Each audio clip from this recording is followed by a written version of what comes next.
KTWR Agana, Guam. Our programs are heard Sunday through Friday at 11 o'clock Coordinated Universal Time, broadcasting on 11965 kilohertz in the 25-meter band. Speaking hope to the world, because hope knows no barriers.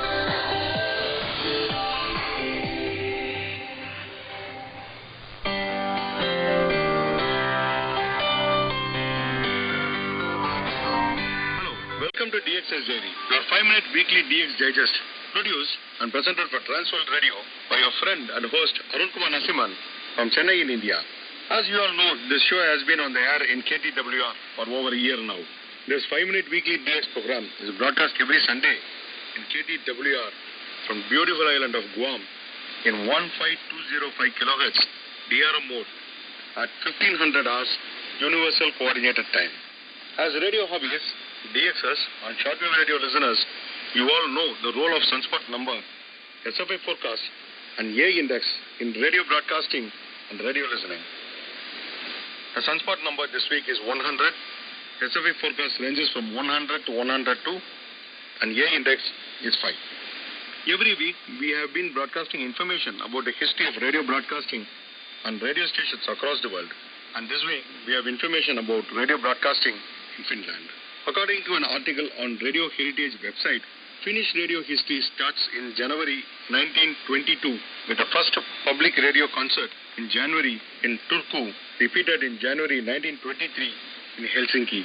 In 1923, tests were held on medium wave with 20 watts power, and regular transmission started in 1924 with a power of 150 to 250 watts. On 23 March 1924 in Helsinki, medium wave station Radio Ola 2NBI started broadcasting with a power of 500 watts. The station went bankrupt after 6 months. In 1926, the Finnish broadcasting company Yleis Radio YLE was founded. The programs are relayed via existing low-powered stations owned by local radio clubs and societies before the start of Lahti long wave.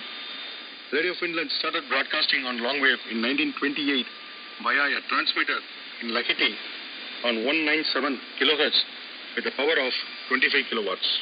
In 1929, the power was raised to 40 kilowatts. The frequency was changed to 167 kilohertz. In 1934, the frequency changed again, this time to 166 kilohertz. In 1935, the site got a new building and transmitter of 150 kilowatts. After the Second World War, the frequency once again changed to 160 kilohertz. In 1950, it went to 254 kilohertz.